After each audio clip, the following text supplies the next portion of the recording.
Mu gihe ishure ry'imyuga rya ETS Kamenge riri mu myiteguro yo guhimbaza ihubire y'imyaka 75 rimaze ribayeho, rirateye impungenge n'amazi yateze mwibarabara iri ku ruhande rw'epfo y'iryo shure, aho ayo mazi ashobora gukora ku mpome z'iryo shure. Umuyobozi w'ico kigo asaba abajejwe intwaro muri zone ya Gihosha kugira ico bakoze narijya gusanura amabarabara ari umugambi w'igihugu. Atari ivyo naho ngo ko baragahombo kadasanzwe hamwe bosanura impome zikongera zigasambuka. Ni mu mutege yombi. Mwego nivyo hariho nk'impande zimwe impande zikunda kubomoka rimwe na rimwe. Iyo zibomotse rero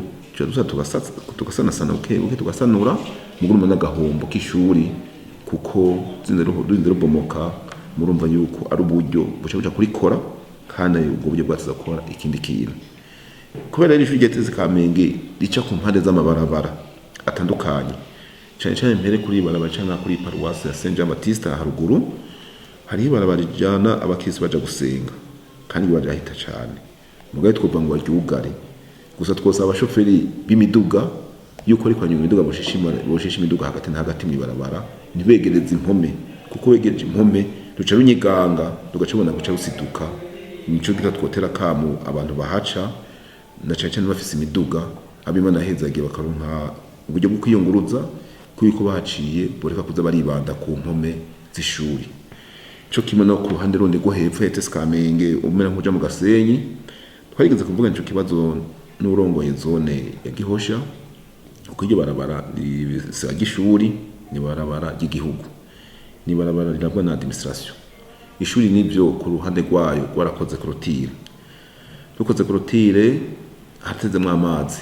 iyo imvura igwerera amazi ntatema cyane tubiravye ko turabona yuko ari uburyo wanashaka kuba bwishi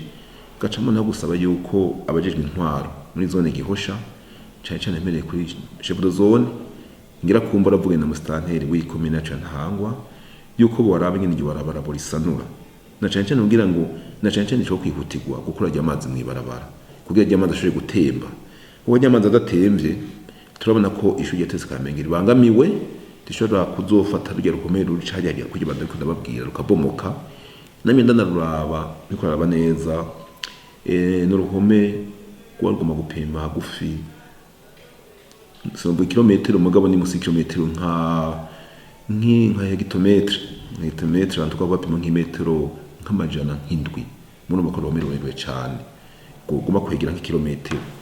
no na gutera kama ahubwo abajejwe intwaro yuko ari byo bashoboye bodufasha kirikare maguru masha kugira ngo amazi bayaronderera inzira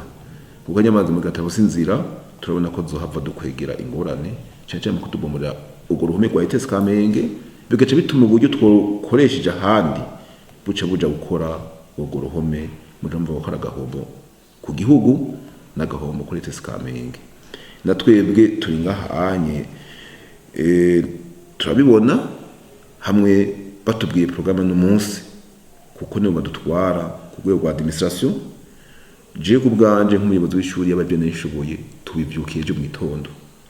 mugabo kubera arabe bijejwe hamwe bona twe dutera kamo tugashira mu ingufu zacu dufise ufise uko kakagushiramwo ajya maze tukarondera inzira byofasha cyane ku neza y'ishuri rya ETS Kamenge no ku neza y'igihugu cacu. Mwomenya ko iryo barabara risanzwe rifatanya uruhome rwa ETS Kamenge n'ubwo bitaro by'umwami Karede mu Kamenge nyene hamwe atacokogwa n'ivyo bitaro vyoshikirwa ni mu gihe iryo barabara ribandanya ryononekara cyane.